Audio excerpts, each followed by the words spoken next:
Yeah, it's... Oh, yeah. Hi, everybody. Hello. Oh, yeah. I'm just waiting for Joanna to join here, guys, just so we can get the conversation. Here she is. Brilliant. I'm going to add you in there. And hopefully you'll be the right way up again this week. Yes, it's crossed. You're upside down this week. Okay, let me change that. Better? That is super. Now, people on Instagram, if you can just, or we can see a picture here, Joanna, just not quite you. It's of train stations and stuff. Let me connect again. Okay, cool. Sorry, guys, we're just having a connection issue here. Yeah, it just seems that my camera is the other way. Yeah, that should be it now. Great. Yay, and you're the right way up. Yes. Apologies for the complications today. For those on Facebook and YouTube, sorry about that. We just, for the last minute or so, we're just sorting out our Instagram side. So, yes, it is sorted. Now, if anyone on Instagram, if you can just give me a little thumbs up or a wave or something, just so I know you can hear us, because we're broadcasting through a different platform. So if anyone can give us just a little wave or, yeah. So I'm assuming you can hear us. Okay, great. The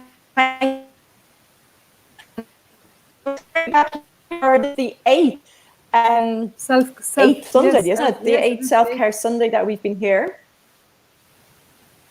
And today we're actually going to talk about something that's very close to our hearts in our professional practice, which is the topic on eating disorders. I know from my side over the last 12 years, it's something that I've spent a lot of time and a lot of focus on. Yes. And I think it's definitely a conversation that we need to open up here and hopefully continue that then by doing other conversations and talking points to give it more airtime, because I feel personally that eating disorders, they're just not talked about enough. Yes. There's a lot of misinformation about eating disorders out there regarding what exactly they are, maybe the signs and symptoms of what they are. And what, maybe we'll talk about a few kind of experiences that we've had over the last number of years working together. And yeah, really, we just want to today open up the conversation and just really see where the conversation goes. And if anyone has any questions or topics or subject matters or anything that you would like us to talk about, please do. Okay, please just comment on Facebook, YouTube, or Instagram, and we will hopefully be able to answer your questions for you. So I suppose for me, when I'm out and about around, the area that I live in, or through professional practice, maybe networking or talking to different people, a lot of people will ask me, what is an eating disorder? So there's 2 points that I would really, really like to clarify here today, that an eating disorder is a psychiatric condition, okay? Yes. You cannot, and I'll later on we'll talk about why I'm saying this bit, but you cannot catch an eating disorder, okay? It very much is an illness, and it's definitely not somebody who is just saying that they don't want to eat, or they're excessively eating for no reason, and that they are being nearly belligerent about that. This is not what eating disorders are about. Yeah, it's very important that you're saying that, because from my practice, what I hear from my clients is that people people who are trying to support our clients who suffer from eating disorders, sometimes it's very hard for them to understand what an eating disorder is, and it's nearly seen as a choice, as a lifestyle choice, which is absolutely not the case. No. So I'm very glad that you've mentioned that. It's crucial to understand this, that nobody chooses this type of lifestyle.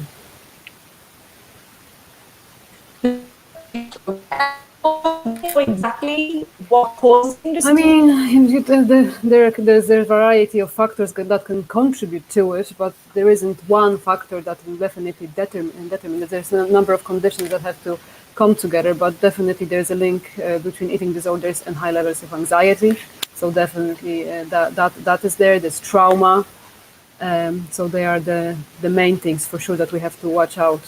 And trauma can be understood in different ways. It can be one strong, huge traumatic event, or it can be a series of events that are not traumatizing in itself, but the accumulated impact on that can be traumatizing. For example, social exclusion, bullying, that consists of variety of different things that one of for example, somebody doesn't say hello, doesn't respond to you hello, somebody ignores you. So if that happens over a longer period of time, even little things that would seem insignificant and maybe they wouldn't matter to you or to me, but if it's done permanently, consistently, that can even, for example, social trauma like that can contribute to it. And actually many of our clients do have a history of social trauma. Yeah, they do, actually, very much so. Now, from my side, from a dietetic side, I suppose it's not just about the ability to restrict or the ability to overconsume. There's different patterns that are there as well, and some of them might be perhaps overeating to a point where they make their body feel quite uncomfortable. And quite often, my clients do not feel what they're going through. Their bodies can be incredibly numb. What their the ability to feel can be also blocked out as well, Joanna. Yes, there's a kind of a very very huge disconnect from emotions. Yes, that would be another sign, I suppose, of it. Yeah. And so from our side, and as I was saying there earlier today, the ability to catch an eating disorder, and the main thing that we're looking for is that you cannot catch it. It is a psychiatric condition, and I'm repeating that now, okay? And early intervention is really key for long-term recovery, okay? So what would be, Joanna, do you think, common maybe symptoms of an eating disorder? Maybe it's emotional, behavioral, or physical. Maybe you could mention maybe some of the emotional ones, or maybe behavioral ones. I suppose the main one will be that the person seems to be kind of preoccupied with something else. So they're not present. They are not able to be present. They either, depending, everybody has a different kind of, it presents differently in people, but definitely it's very hard to connect with this person. They seem to be preoccupied with what goes on in their mind, and trying to kind of make room in their life to kind of have space to engage in the behaviors that they do engage. I said here choose, but I mean, like we were saying, it's not a choice. But with that, I mean that everybody has a kind of different way of engaging in that. So that's what I mean. So the preoccupation, not being present, avoiding social situations, and avoiding eating in public with your family members, with your friends, and like that. That contributes more and more to kind of not being socially active as well. And then the isolation, that would be another step. That happens, another step that happens after that. But basically when we talk about eating disorders, there are kind of, as you mentioned, there's the emotional side to it, there's a social side to it, there are the behaviors, there are the thoughts, there are the emotions, and quite often isolation there, Joanna, kind of withdrawal from hanging out, or being supported by your usual friends and your usual activities. Some people might decide to begin to shy away from that sort of activity. Also, kind of maybe what we talked about a couple of weeks ago as well. I think it was 2 weeks ago, we talked about body image. Yes, that would be a big one. Yes. So that would be another thing that's going to stop you from engaging in activities and engaging with people that you used to did engage in. So maybe, signs and symptoms, would you agree with this, Joanna, that maybe some of our signs would be maybe a preoccupation with maybe weight, with food, with maybe calories, counting carbohydrates or counting calories, counting fat grams, really looking in at the food label, becoming very uncomfortable maybe with some of that information. Yes. And also reading a lot about it as well, informing yourself. And maybe about taking a long time with the shopping that they're picking up, foods that are, they're kind of going through every bit of the label on the food. rather than maybe categorizing foods as kind of good or bad, or very black and white thinking about food can also be an early sign.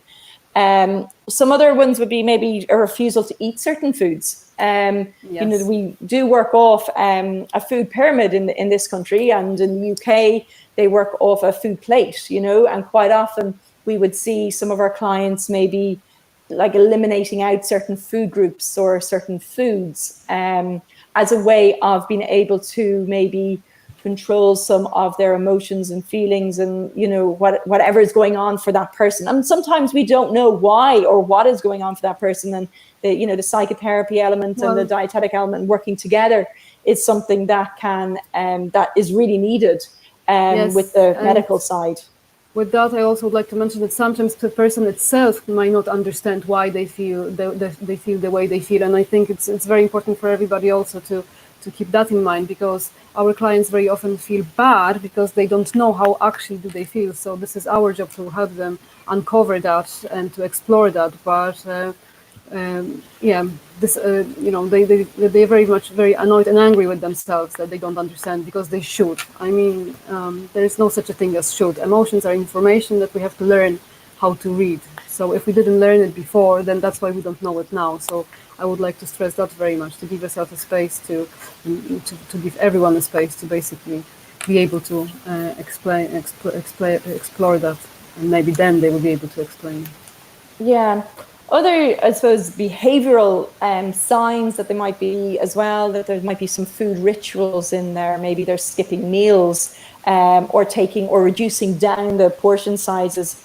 Other sides might be, overeating in certain food groups, or secretly eating, or hiding their food and eating on their own later on. So these might be reasons why how maybe families might pick up if they see foods maybe stored at the back of cupboards. That's how families might be able to pick up if somebody has maybe trouble with eating, not necessarily an eating disorder, but it is to establish whether somebody has an eating disorder, they need a medical diagnosis. And the first things that needs to happen if you feel that somebody has an eating disorder is to connect them with their GP and ask their GP to connect them with a specialized, and I have to emphasize that word, okay, so it's a specialized psychotherapist or psychologist and a specialized dietitian as well, Absolutely. Because if you don't get the right help, then the longevity of the illness can go on for long periods of time, occasionally this is crucial to recovery. Actually, this is crucial to recovery. Yeah, absolutely. The earlier we can, the earlier we can work with our clients, the more hope there is for a stronger recovery. Absolutely. Also, other signs might be kind of frequent dieting, and we talked about the body image side, maybe concerns over maybe body checking. Some body checking examples might be always kind of looking into a mirror. And then from other sides might be, checking their body in different ways, I'm not going to go into exactly from that, just in case there are people, and I don't want to give people ideas on how to body check or anything like that, so we always have to be very careful when we're also talking to our audience, because although we want to give a lot of airtime to this topic, we also don't want it to be triggering to our clients as well, The physical sides that might actually be present that people might come talk about might be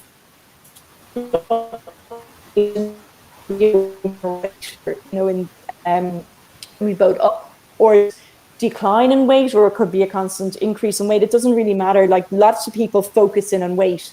Now, that absolutely drives me absolutely crazy as a dietitian, because to be honest with you, it's more about, your health is more about your behaviors and not about this number. And I think that's going to be another topic that we need to talk about as well, Joanna, about the emphasis that so many people have about these numbers, and the numbers themselves can be very, very triggering for an eating disorder. So if you have a person in your life, they could be a teenager, they could be a child, they could be an adult, it could be an older adult, it doesn't matter who it is. Eating disorders do not discriminate. They affect anyone who is predisposed to having that. And there can be genetic reasons, it can be environmental reasons. It can be, I mean, some neuroscience is saying is that there's some sort of, missing link or missing chemicals within the brain. We don't know much more about that. Yes, But and I think it's also, sorry to cut across you, Harriet, but I think it's also important to mention that it also affects men, because very often it's perceived as something that young girls get or young women suffer from, but it's absolutely not the case. So when you're talking about the age, yes, absolutely, and it's important to mention the gender. Men also suffer from eating disorders. Absolutely, and a great point. I know both of our clinics are busy with both genders, and yeah, it's something about people need to speak up, speak out, because recovery is definitely there for you, for anybody out there with an eating disorder.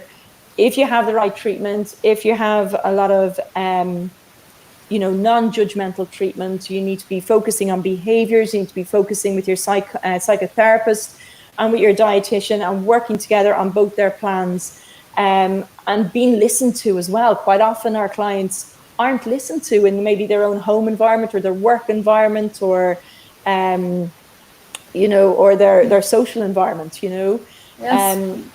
Well, eating disorders are very hard to understand for somebody who doesn't work with it in a professional capacity or any other, and doesn't have any other maybe personal reason to learn about it. And it can kind of meet a lot of ignorance, I suppose, out there. And this ignorance can come from lack of I suppose, knowledge, but at the same time also the attitude.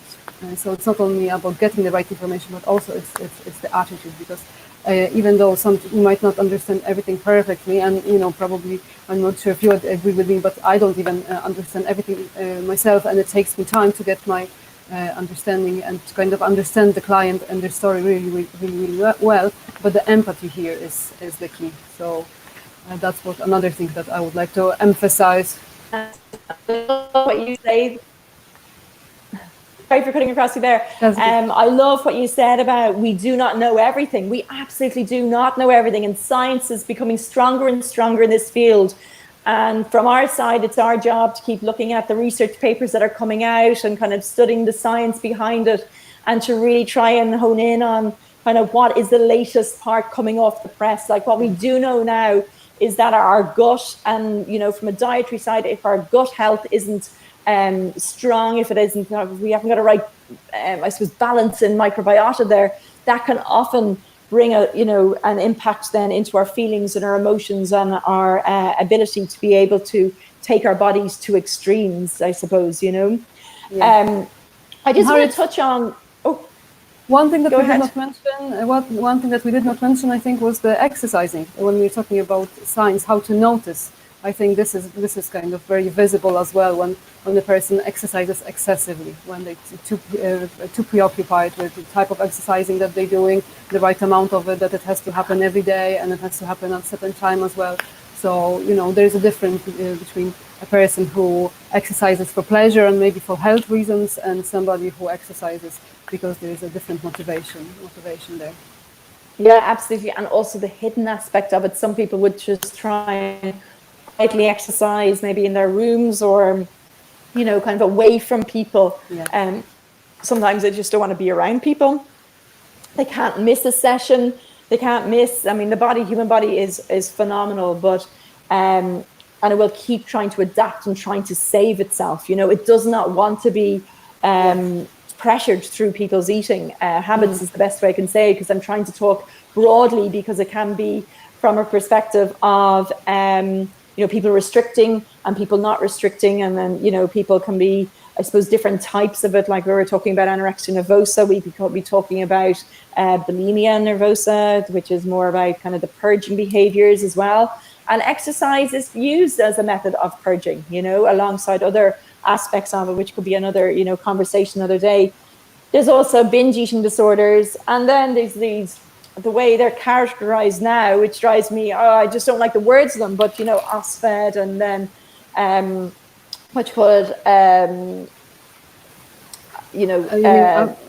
avoidant restrictive food as well. Sorry, my brain just left me there.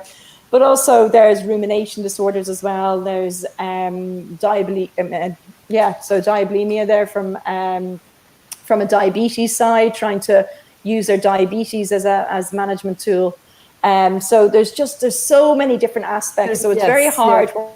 We're talking, you don't want to just hone in on one aspect, and anorexia nervosa gets a lot of airtime, some airtime, and so does maybe bulimia as well. But we have to open this conversation up and let people know that there's more than just anorexia and bulimia and binge eating disorder. Some people could be eating more so at night, which could be known as night eating disorder. Some people, avoidant food restrictive disorder as well. And then orthorexia as well.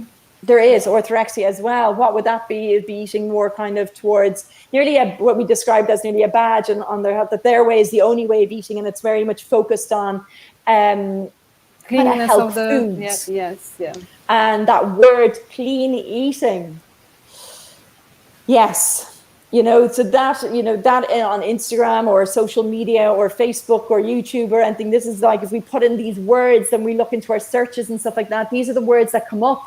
And all of these, if you hear somebody saying that they're eating clean, or you can't eat this food group, or Yes.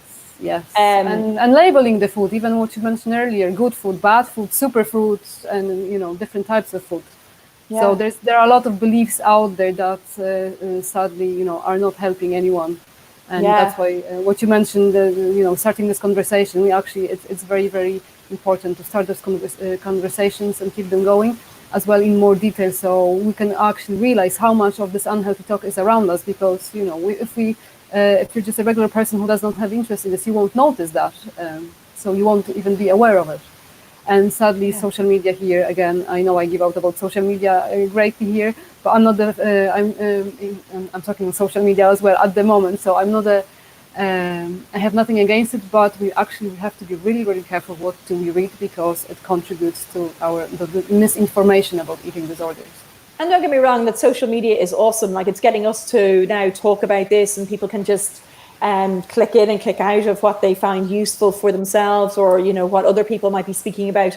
However, on the other side, there's no kind of laws on social media, so anybody can can post anything. Yes, post anything and talk about anything, and try and be the experts in that field. I mean, I know nutrition gets a lot of hardcore kind of sound out there, which then people go and Google, and the next thing you can Google and search for nearly anything that you want to in social media or in the World Wide Web out there. So it's about trying to cut through all the noise and find the professionals that can help, and can help with the journey of recovery, and recovery from that, from diagnosis to being able to improve your quality of life and be able to start being able to guide and live your life again. That is a journey. Yes, absolutely. And those steps are usually baby steps, but it's important to keep going in the right direction. Absolutely. Yeah, and never give up on your recovery journey as well. I know it can get frustrating at times, and people can kind of jump in and jump out of recovery, but your professionals will guide you.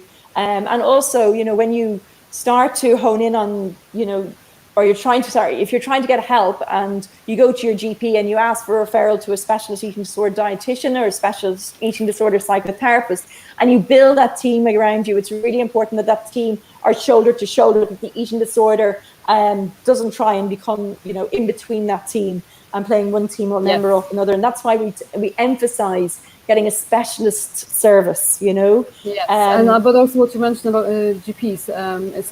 It's not only a dietitian and a psychotherapist that needs to specialize in eating disorders, but GPs actually, some of them also need a little bit brushing up on eating disorders. Maybe because, when they were training years ago, maybe they weren't as prevalent. They definitely weren't as prevalent as they are now. So it's important to go to somebody who actually is also up to date with what you've been talking about, the research and the latest information that is out there, because not everyone will be able to respond in a supportive way, and also with the empathy that I've mentioned.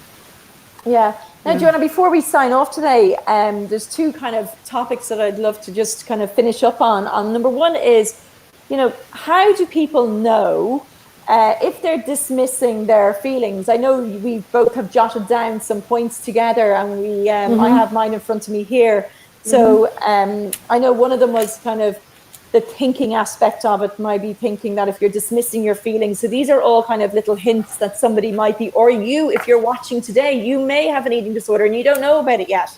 But some of these, you know, being not quite, or putting putting your feelings to the side. One of the ones that Joanna and I came up with today were kind of the thinking aspect of, you know, I am being too sensitive. You know? Oh yes, that's a very frequent one. Yes, yes.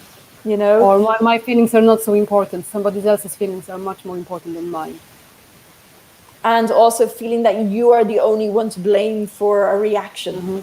You know, that's kind of another one that if you're kind of, that's not true. Okay, so if you're feeling that, like, you need to talk about it, you need to connect in with a psychotherapist, you need to kind of figure out why you know, you have these thoughts and feelings coming through.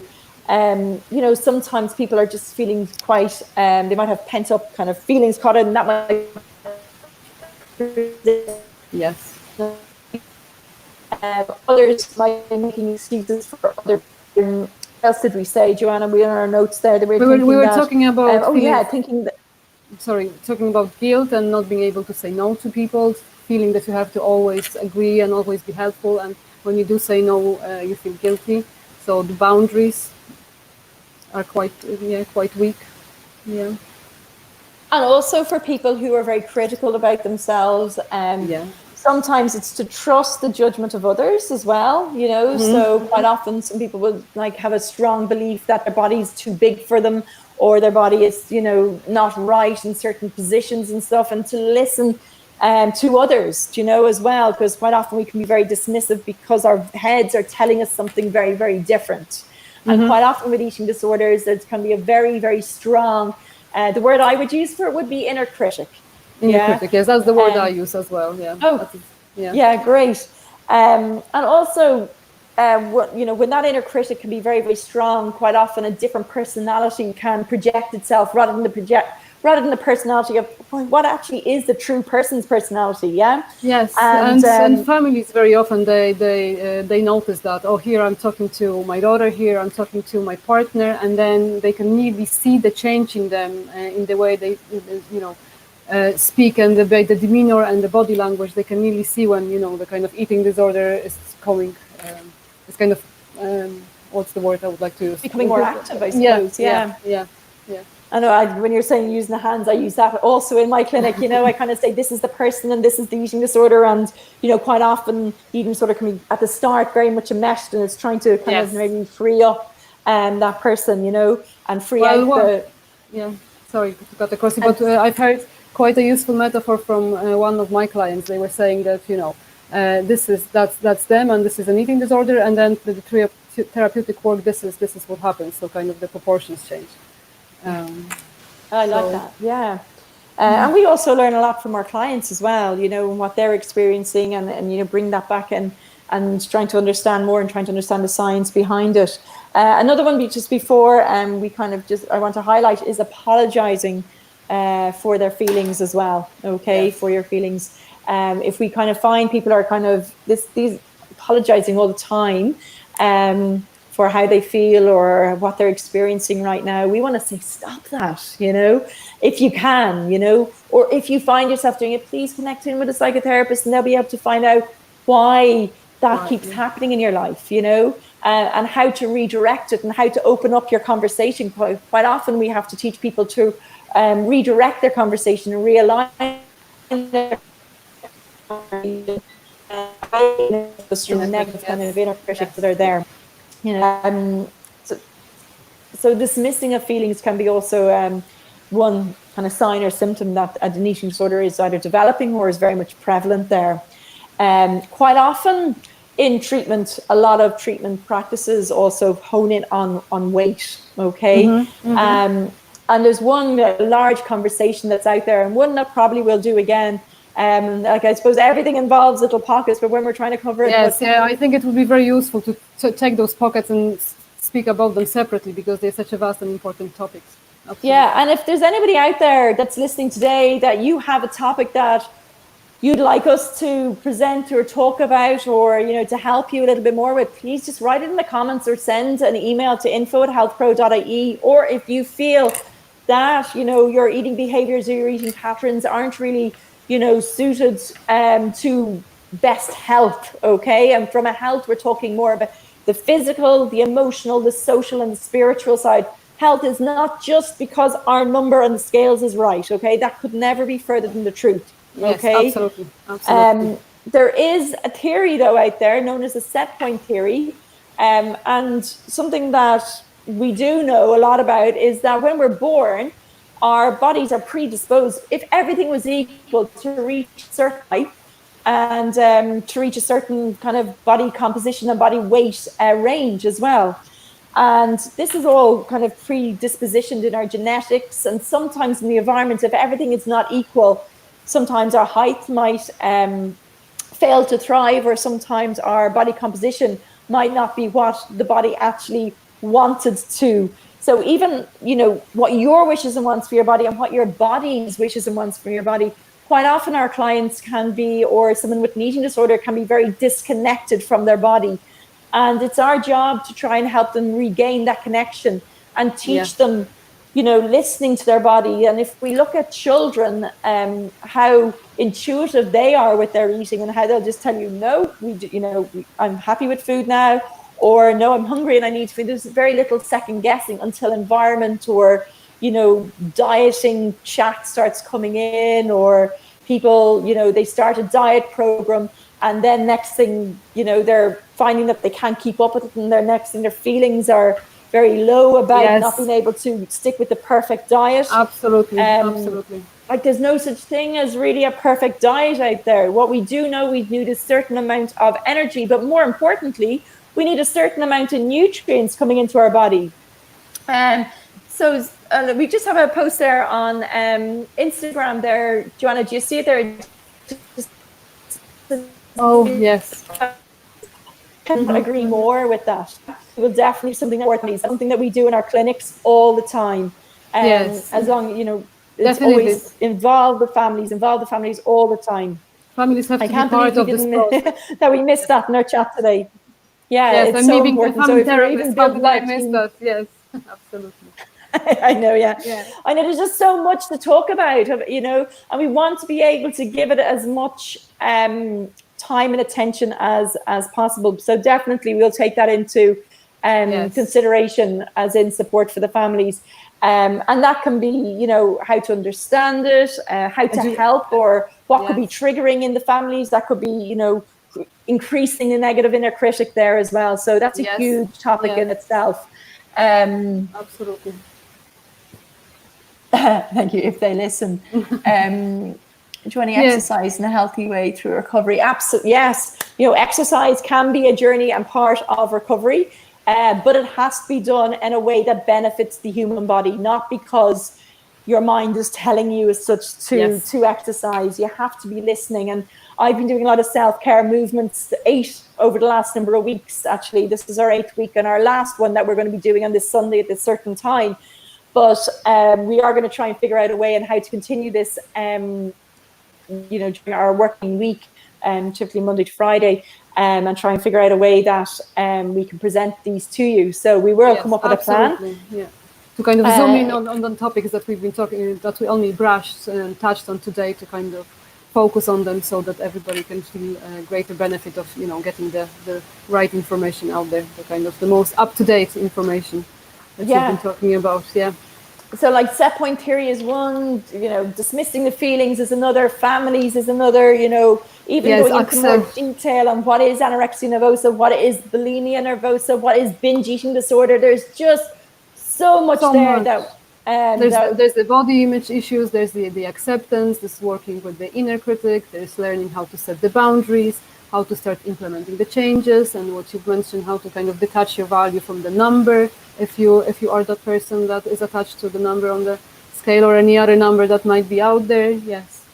So the biggest take-home message today, Joanna, is if you feel that anybody has maybe struggling with their eating, struggling with their emotions, has high level anxiety, or even any level of anxiety or stress, connect in with a psychotherapist is specialized. And I have to emphasize that these people have to be, I suppose, read in the research of eating disorders in order to help progressively with eating disorders as well, Absolutely. So the three key areas